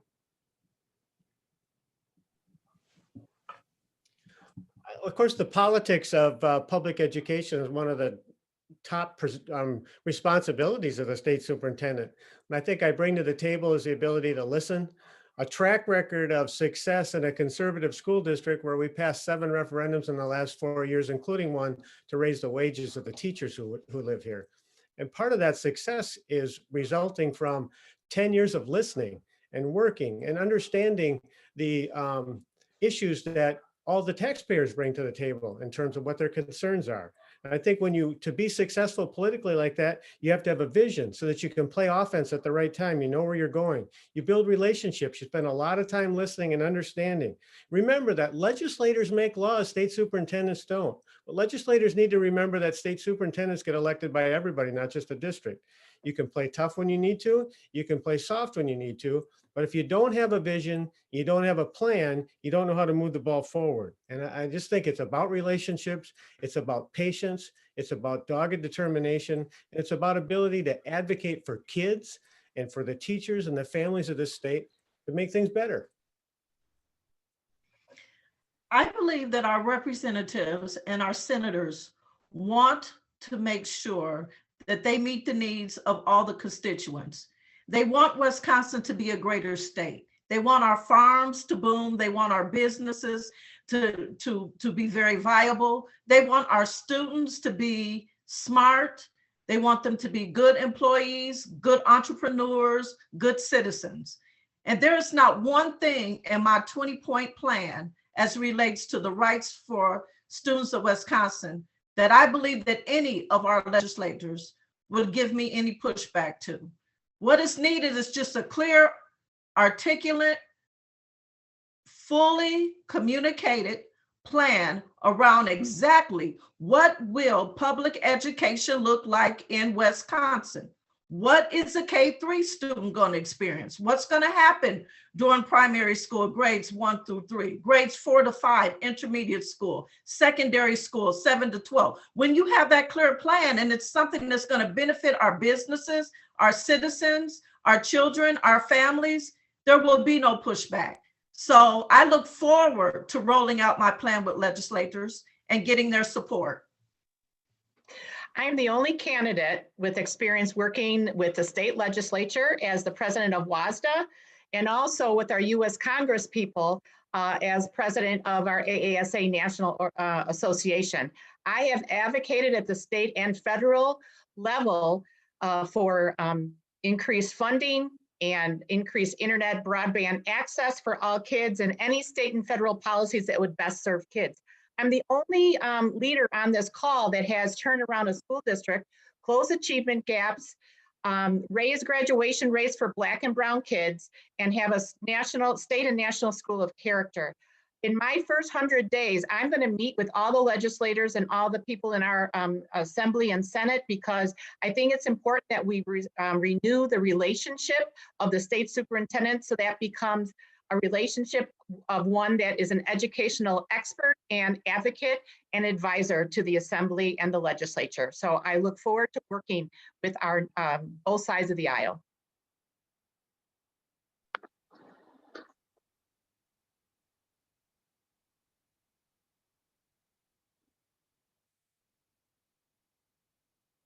So funny, speaking of politics right now, Betsy Dubois just resigned. That's something that just happened, popped up on my screen as I'm talking to you guys here right now. Politics is an interesting thing.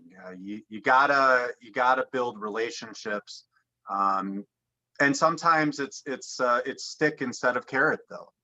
You know, when we talk about the policies that I'm trying to put forward, I believe the legislature would be very happy with the idea that we want to lower property taxes up to 30%. I think that they'd be very happy with the idea that we want to bring back vocational education. You know, and the other way, though, when you start thinking about, well, how do you apply pressure to get the ideas that you want forward? Well, you inform the population, you get the people behind you. You know, people don't know the vast inequalities that we have right now in our system, and that their districts are really suffering compared to others. And they don't know that. I mean, when I've talked to people, I've talked to what, 2,000 people just collecting signatures recently. Like, you know, that's something that's there. But we also have to make sure that we understand that the vast majority of people want change in education. Thank you. Thank you. Thank you all again. So this is a little change up for you. And we have 2 yes or no questions for you. All right. So each of you has suggested in taking the pledge to vote public in our survey that you support a moratorium on spending for the state voucher and charter programs. But our partners have requested clear and straightforward answers to the larger questions. The first yes or no question for each of you, and then we'll ask another one after this and you go in the same order. The first one, do you support private school voucher programs in the state of Wisconsin? Yes or no? And let's start with where we are with Steve. The answer is no. No, that's with Sheila. Sorry about that. Okay, Sheila said a no. The answer is no. Okay. The answer is no.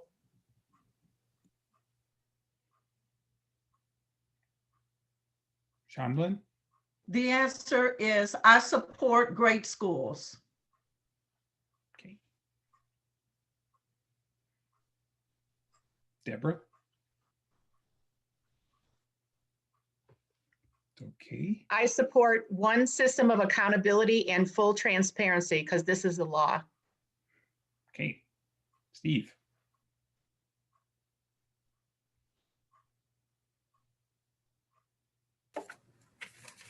Do we have Steve in there? Okay. Did we lose I said, Steve? can I laugh at the question? Boom. I'm sorry, what was that? No, I don't support voucher schools. I think they're destroying our whole public education system. Okay, Jill. Big no. Okay, then. So this next one, yes or no? Do you support non-district independent charter schools in the state of Wisconsin? Yes or no? Start with Sheila again. Not the way it's currently being done. Okay. Joe? There's no local control, so no. Okay. Troy? The answer again is no. There we go. Chandla?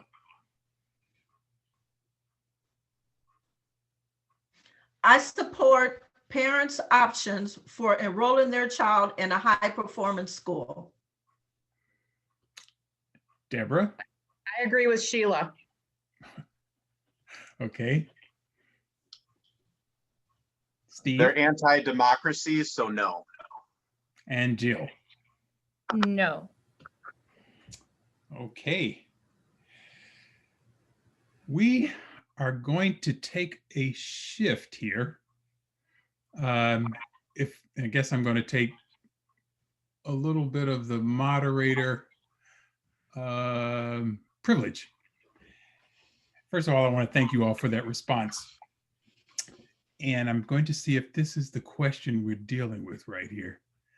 Is it number 10? Is this the final question? Okay. Okay, what are we losing here? Let me just ask this question then, since we're getting our technology together here. Our final question invited you to conclude by telling us what will you do in your first 100 days at DPI, and why are you the best person to do it? Let's start with Sheila. Great, thanks. So the great news is my 100 days essentially starts 2 months earlier than anyone else's would have, because I'm currently at DPI as the Assistant State Superintendent. And so during this, when the election concludes, we'll be in the final stages of working with the legislature on getting our equity budget passed. So working to get that through will be an important part of my work. It will be so important that we do not let the cost of this pandemic be balanced on the backs of our teachers or our kids. So this is going to provide an opportunity to, get started right away, working closely with our legislators to articulate a strong vision for education in Wisconsin, and so that my administration can start out being proactive and not reactive. So the second thing would be ensuring that all of our educators are getting access to the COVID vaccine so that we can get our educators and our kids back to school safely. And finally, and maybe the most important, as we continue to support our families, educators, and students through this pandemic, we also need to be focusing on the recovery plan so that we are creating a future that is better than the past. And so, as I mentioned earlier, this is an important moment in education where we make a final decision that we're not going back. We're going to be moving forward to make a better education for our kids in Wisconsin, starting with the outcomes that we value, the role of the teacher, and the structure of the school. And I'm going to be ready on day one. Thank you. Mm-hmm.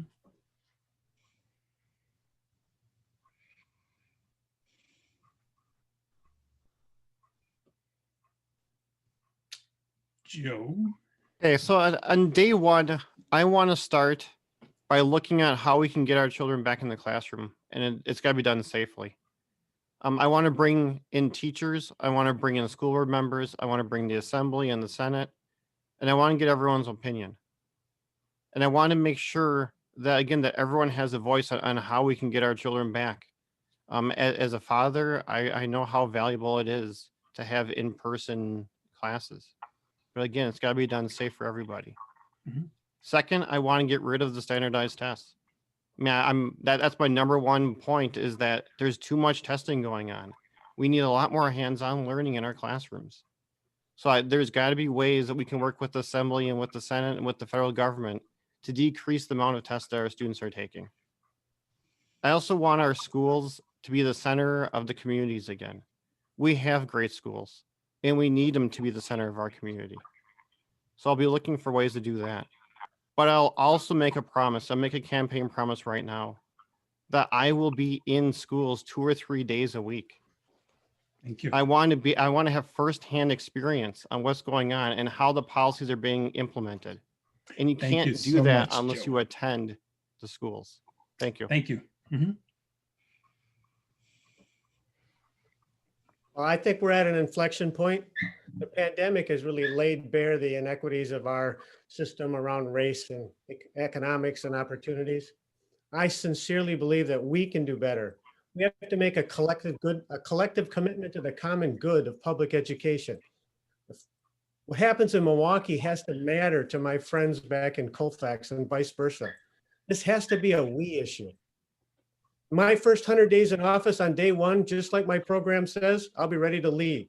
I'll direct the CISA people to work statewide with the school districts and the communities to develop a statewide vision that includes information about students ready to learn, with getting our children ready to learn, our teachers ready to teach, so that we produce graduates who are ready for their future. Within the department, I'll develop goals and organizations around the DPI so that they're ready to serve. We look at the wonderful candidates here tonight. I think out of all of them, I'm best suited to unite the entire state around the collective commitment of providing public education to improve the lives of each one of the children who attend schools in our state. Thank you. My first 100-day plan is already prepared and ready. One of the provisions is included a $350 rebate for all parents, similar to what we already award teachers, for expenses they have incurred during the COVID-19 for school supplies, internet access, etc. The other thing is, when I worked at the Department of Public Instruction, I developed a statewide plan to diversify the teacher pipeline. I'm going to find that plan, dust it off, and immediately implement it. I will start with my Student Bill of Rights and make sure that I communicate it to all stakeholders and that I had meetings with our elected officials to get them on board so we can immediately start implementing that.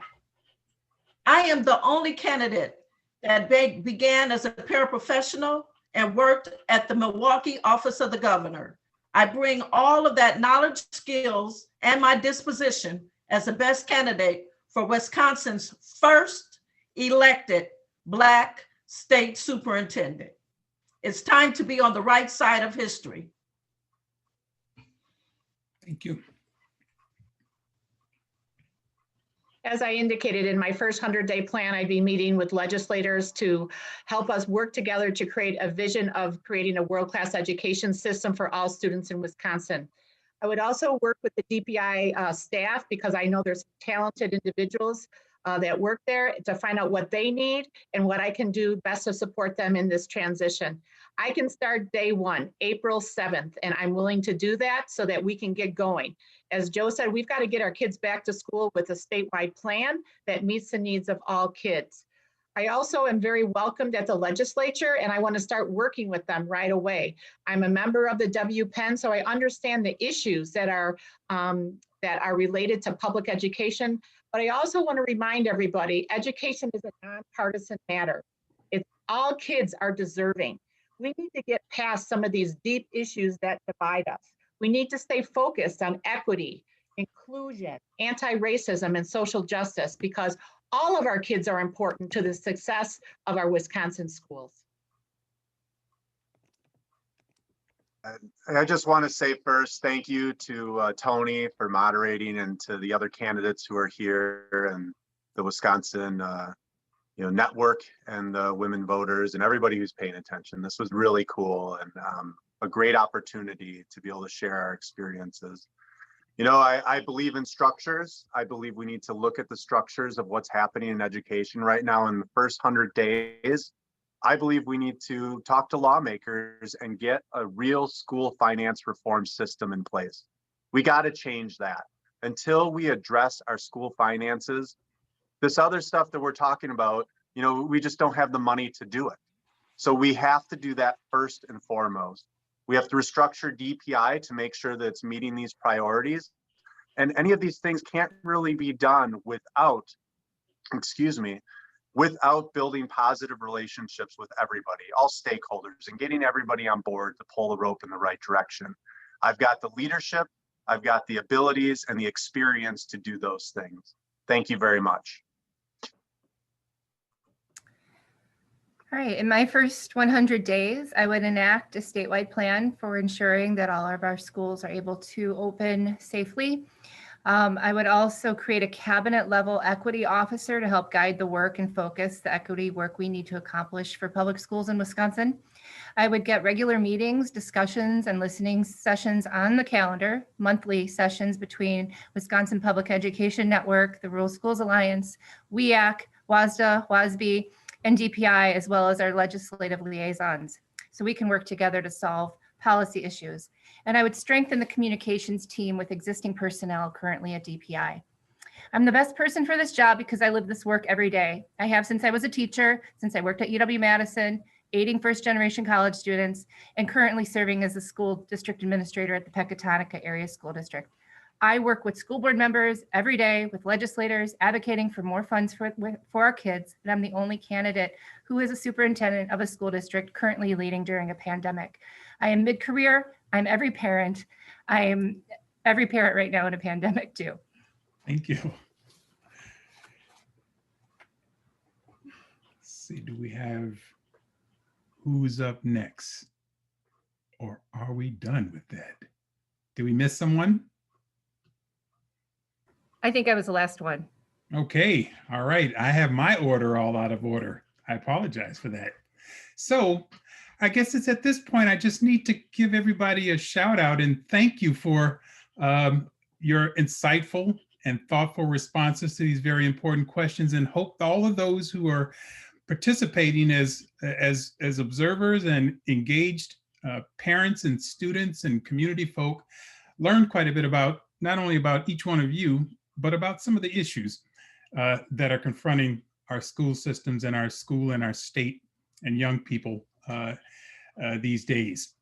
So I want to wish everybody luck on this as we move forward toward election dates. And you have the election times on screen here. The primary is February 16th. General election is April 16th, and early voting starts on the 13th. So we're going to encourage everybody to vote as we should, and to make sure that you have all those dates on your calendar. As a reminder, I just wanted to say that the next superintendent writes the next budget. That's important. School boards matter. Anyone and everyone get involved and informed, and be a voice for all of your local students, communities, and families. Join us in our budget advocacy and upcoming action workshop on all of these topics and more. Again, I want to thank you for everyone who's been involved in this really informative forum. The League of Women Voters, especially, and the Wisconsin Public Education Network. Both organizations continue to be advocates for involvement in the education and election process. If you're going to do your absentee ballots, they're to be sent out at least 22 days prior to the election. Check with your municipal clerk's office to confirm the early in-person voting locations and hours. We'll be inviting the winners of the primary to a more in-depth and conversational follow-up forum after the February 16th election. And in closing, I like to encourage people to stay engaged and involved in the election process in Wisconsin. From those of us at the Wisconsin Public Education Network and the League of Women Voters, thank you for joining us this evening. And please be safe for yourself, your families, your communities, and for all of us. Thank you all very much. Good night.